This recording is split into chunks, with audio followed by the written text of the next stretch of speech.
It's so great to connect with you. Definitely a big fan here. And when we think about your career, I feel like you have a little bit of the Midas touch, right? We go from Empire, which is a smash hit, right? The New Edition movie, one of the best biopics I feel like we've ever seen. And Yeah. now you've been killing it on All American for 6 seasons. We got to talk All American really, really quickly. Season 6, you officiated the wedding we all wanted to see, right? Bittersweet. Definitely Yeah. bittersweet. And also the Yale acceptance letter. With that being said, with Spence leaving the show, what can we expect for season 7 for Cool? Man, I mean, season 7 came by surprise. You know what I mean? So, I don't know what we're gonna see yet. I really don't. We're in talks about it now, but hopefully we can just see more of Coop, like just going full throttle in law, finally getting into a real classroom, and really digging into, just the study of law. I mean, she's been almost like interning and like shadowing for, the past season or so. So I think if nothing else, we'll definitely see that. Love it. Love it. So when we think about this show, right, one of the things you said on a panel a couple of years ago, you said, I felt like I was the only person in the world who could bring this character to life in the way that it has. I wholeheartedly agree with you. So what was your immediate connection with Coop? Um, my immediate connection like stemmed from just reading the initial pilot. The pilot, it just reminded me of myself in high school and just personality. And of course, we have, wiggle room to bring what we feel like is meant for the character to the table. And that was my first thought, and everything that she ran into, every problem, every situation just reminded me of something I had been through before. So it was kind of like perfect. And I was like, oh yeah, I'm going for it. And I actually know people that had auditioned for the role as well, Oh yeah? and even those people are like, yeah, like you're the only one that could have did that, and it was the same with Empire, honestly. I knew a few people that were, excuse me, that auditioned for that role, but I think, things are meant to be what they are. So when you see someone in that position, it honestly was just truly meant for them. Absolutely. Love to hear. What was Breezy like in high school? Oh man, Breezy was class clown. I I was see it. class clown. I knew everybody. I was very popular, very talkative, very into the arts. I went to a vocational school, so it was definitely like forward moving and career driven. Like most people that went there kind of had an idea of what they wanted to do pre-college, so the high school I went to was kind of like a head start into whatever the career field of your choice was. So it was um it was fun, and I say it and I think back and reflect on it a lot. Like I had such a good time in high school. Like I have no like real bad experience. I had a fun time. Yeah. Same here. I mean, I feel like I wish I would have came out a little earlier. I feel like most of my high school experience was with people that I'm not friends with today, and I had to have invested in the friends that wouldn't have cared about my sexuality. I think I would have. So yeah, we see each other. So you mentioned Empire earlier, and this vocational school you attended. I'm pretty sure acting wasn't on your bingo card, right? Cut to you making music, to you being in front of Leah Daniels auditioning for Frida Gatz, the role Mm. that a lot of people, I'm pretty sure, will never forget that you played and killed, might I say. What was that experience like for you walking in as a newbie and auditioning for one of the biggest power players in Hollywood? Oh man. That was another like surreal moment. Like I said, I'm in LA, of course. I've at this point met actors and aspiring actors and people who are just like doing all the things around LA. So I walked into that audition knowing so many people, but I knew these people were attending an audition, and like I was congratulatory about it, and I'm like, oh, that's what's up. And then I walk in, but I never won. I had got the audition the night before, Oh So I wow. didn't even have the chance to say, oh, my best friend auditioned actually, and I didn't even have the chance to tell her like, oh, I'm gonna be there. You know what I'm saying? So it looked strange in my opinion that I just popped up and I didn't say anything. But it was just I didn't really have too much of a thought. I didn't know what I was gonna do when I got in there. I walked in and they gave me a set of sides, which had the lines and stuff on them. And once I got called, I just read them off of the paper. I mean, I'm sure I looked like a complete rookie. I had no idea You what I got was the doing. role though. You booked it. Yeah, You booked it. yeah, no, I did. And it was nice. But initially, I had no idea. I had no idea. So I was like, my process was like to learn as I went the entire time. You know what I mean? At Yeah. least for the duration of that show, like first year and a half, I'm like, okay, all right. Like by the time like the second year kind of hit, I was like, oh, I'm in it. I'm in it now. One of the cool things about Empire that I'm pretty sure is so unique that it was created by and ran by Black queer men. I'm pretty Mhm. sure that's not, you know, universal, specifically in Hollywood. What have been some of the differences, having somebody like Lee Daniels in the equation in productions versus some of the new projects you worked on? Um, I can't say that, sexuality, makes a difference. But I think that with Lee Daniels, there was a certain taste level to Empire, and it was very loud and it was very it highlighted fashion, it highlighted music, and that kind of ran through the entire production. So working with somebody like him, it was just, I mean, that set just felt like the good life. Like whatever you can imagine that to be, it felt like the good life. And my experience on other productions haven't really been that like, you know, bling bling. Like, you might walk in and see Mariah Carey, or you might see Nia Long, or, just all these great people that we've seen forever. And moving on to other productions after that, I realized like, okay, I thought every production would have been the same, and then I start learning about, budgets, and this budget was this and this was that, but I had no idea. I was like, oh, I could do Yeah, this. I'm everybody can't like, get Taraji, Terrence, and yeah, that's pretty petty. What did the yeah, cool? yeah. But What did that the was cool? like that was the difference, like, taste level, because obviously these shows are ran by a particular person, and you have every say into how this thing is ran.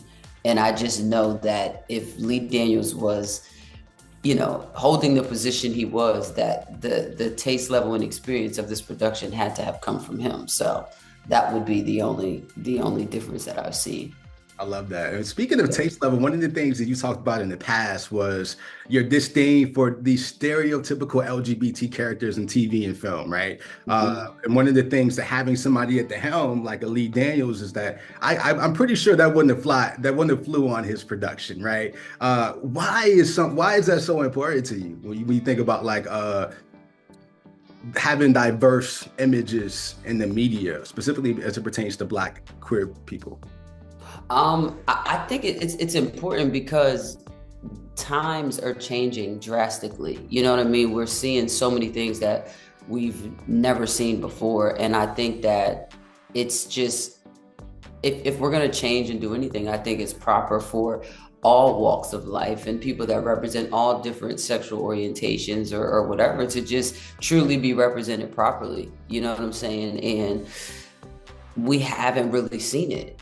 We hadn't, like, in the way, people of our community are portrayed in general is just almost completely unrealistic 90% of the time. And they take us down one road, like our life is in complete turmoil and we're having a problem being accepted, and oh, we're so like, we want sex all the time and we just can't even walk if we don't, you know what I mean? And it's just, that's not the case, you know what I'm saying? And as a gay woman, and I'm sure other people, like just regular people, so I kind of wanted to show the truth, which is that I'm a human and I experience the same emotions you do. And I may, cross some of the same roads you do in your own life as a heterosexual or whatever you are, and I just thought, we're not going to do that. We're not going to act like this is some troubled Black girl who comes from a troubled place who almost just needs a straight jacket. You know what I'm saying? Like, that's just not it, and why not let the young Black masculine presenting woman still be a woman? Let her be a growing girl. Let's treat her as we would, a heterosexual young Black gay woman. Let's treat her like that. You know what I'm saying? So the importance for me was that, like, make it realistic. Everybody does not have the same experience. And generally speaking, us as a people are always going to experience, most of the same things most of the time, especially as far as experience and emotion, Really. Yeah, one of the things that I wanted to talk to you about specifically is that when you think about like the TV and film climate or landscape right now as a whole, right? We had 20s on BET, which featured masculine presenting Black lesbian women. We had a character on the Miss Pat Show, Harlem. So you can count on one hand like the number of Black queer women that are on television and film right now. What are your feelings on just the landscape as a whole? I mean, everyone, I think in their own right is able to tell whatever type of story they want to. I think I'm proud at the fact that it's happening more often. I mean, 5 is better than none, in my opinion. So as long as the reputation continues to be supported and visible for, the generations to come, the generations ahead, and those on our same, from our same time frame, that's just what we need. I mean, we see so much of everything else all the time, so I'm happy about it. As long as it's there and we're doing it, that's all that matters to me. I think you've done a fantastic job at choosing all the right projects, right? The universe definitely aligns for you in so many ways. I'm curious when it comes to just when it comes to the media landscape and the representation of masculine presenting women. What do you feel like a lot of people are getting wrong these days? I think going back to what I said, people assume, a woman like me to be a certain way. And it's like, oh, she had a hard life. 2, she wants to be a man, and I think those would be top 2. I'll take away the third. I think that those are 2 things, and people just automatically assume that. And how does it make you feel? I personally, it hasn't been like that for me all the time. I just know that it is a thing that floats in the air. It is the elephant in the room sometimes when there are masculine presenting women present. You know what I'm saying? But I think for me, it's just like, wow, I wish people got a chance to get to know people. Because you don't know, and it's one of those things that you kind of tiptoe around it. I don't know if I should I hug her or should I like dap her or like what is it? So I think that it's just I just feel like get to know somebody and then assess from that. Don't call it off top before you even get to meet a person. You know what I mean? And just assume. But that's what happens 9 times out of 10 with most women. I totally understand. It's crazy that you have to walk around with all of that, right? That extra baggage, especially as it pertains to other people's perception of who you are. So I guess my next question is when we think about like the last 7 years for you, how's it been navigating in Hollywood as a Black queer woman? For the most part, I've been fine. I've never been the person of, I don't care what you think. I don't. And I know exactly what I represent. and why and why I was chosen, you know, to do what I do. Like I understand that. So I haven't really had to deal with that. Of course, in Hollywood, there's just a standard for women, so to speak, you know, so you'll get the looks of, you know, like, why aren't you more feminine, and why don't you do this, and why don't you do that, and even that to me is like, if I have to go through all those things, it's just not for me. So let's not even begin. You know what I'm saying? So I've been able to walk around it, you know, almost completely. But I know that I don't do this based on what my experience has been. I do it for the betterment of the next person's experience. Right. You know, so if I can show up and be certain about who I am and help you to understand who I am, you'll understand the next young Black masculine presented woman that comes behind me. And I feel like that for me is my purpose. I'm not really worried about how you think you're gonna treat me or how you're gonna view me. I'm not worried about that part. When you think about, well, one thing that when I think about you, the example of representation that you provide to so many young girls, like, it's definitely not lost on me. So I'm curious about what were some of your earliest memories or examples of Black queer women in television and film? Mine was Cleo from Set It Off. That's probably, you know, from our generation, that's probably everybody's, you know, go-to. And that was, I mean, maybe it had something to do with platform, her status at the time, and, you know, her visibility, but that was a monumental role for people in the LGBTQ community, you know, especially Black people. Like, it was just it was huge. And I can't say that I've seen too much more after that. I haven't seen anything of that scale. And I'm thinking, but I don't, but that had to probably be the earliest of seeing it on television. It's so crazy. Like, we feel like we all live the same life. Why do you think that role in particular, like, stands out to us? Well, I mean, that role, that film in general just had some of the most dominant people in film from our generation. We had Jada Pinkett, Blair Underwood, Queen Latifah, Vivica Fox. That's a lot. Like, those were our go-tos at the time. Like, they were on every film. And I think it was just, you know, it was a pretty much entirely Black cast. That was huge for us to see as well. And it was very authentically written for whoever walked those paths of those women.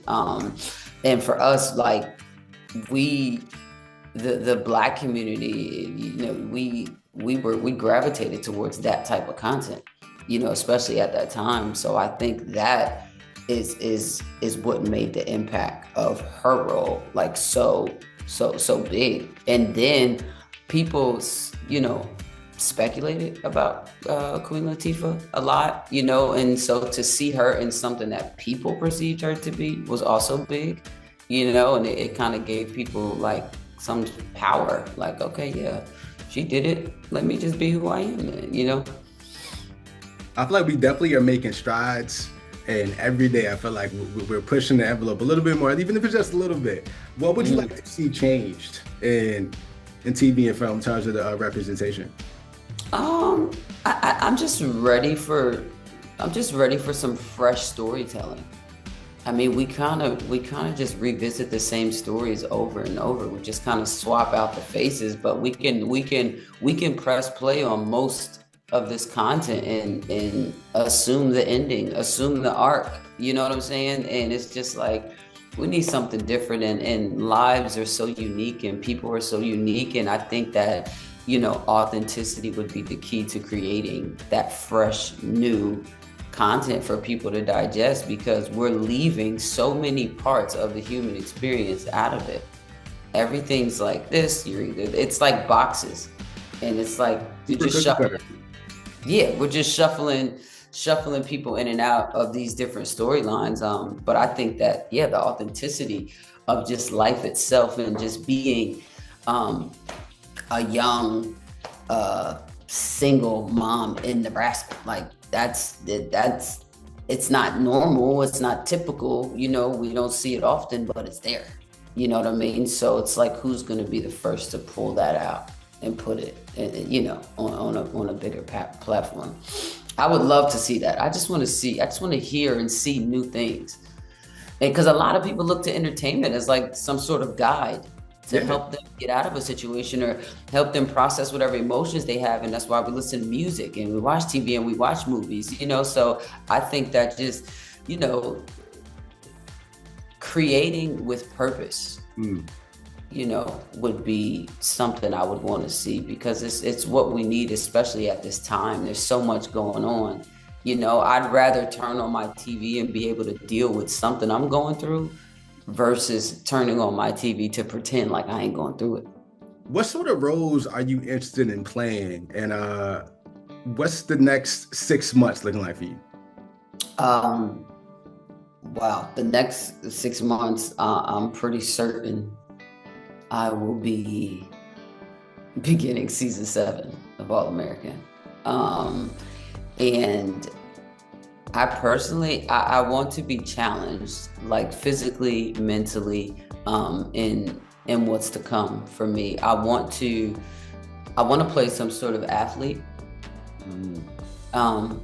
Some sort of athlete, maybe like a boxer. I want something that has a very vigorous regimen and like training schedule. Like I'm a huge fan of like discipline, you know what I'm saying? So I want to go like, I want to go. You know what I'm saying? Like I want to like, oh, you're not the right weight. We got to get in shape. Like I want to be able to do something, you know, towards like I can see my hard work like pay off. I want to do that. I can see you doing the one-handed push-ups. You know what I'm saying? I think a boxer for me would be dope. I love boxing. I've boxed in, you know, my personal life and done things, you know, to stay in shape, but I would love to do something like that. Yeah. I can totally see it. Before we go, my mom wanted me to let you know she loves you. She would not be okay if I didn't relay that message. Massive fan. When I tell you she's a massive fan, like any given moment, Empire or All American is on her TV, no lie. So I gotta give a shout out to my mom. Well, tell her I said thank you. What's her name? Kimberly. Kim. Tell Miss Kim I said thank you so much, and I appreciate it. As soon as we get off this call, I'm gonna let her know. Is she there? No. I'm gonna call. She's home. She's in Virginia. I'm in Atlanta. She's in Virginia, but okay. We talk all the time. Yeah. Tell her I said hello. Thank you so much.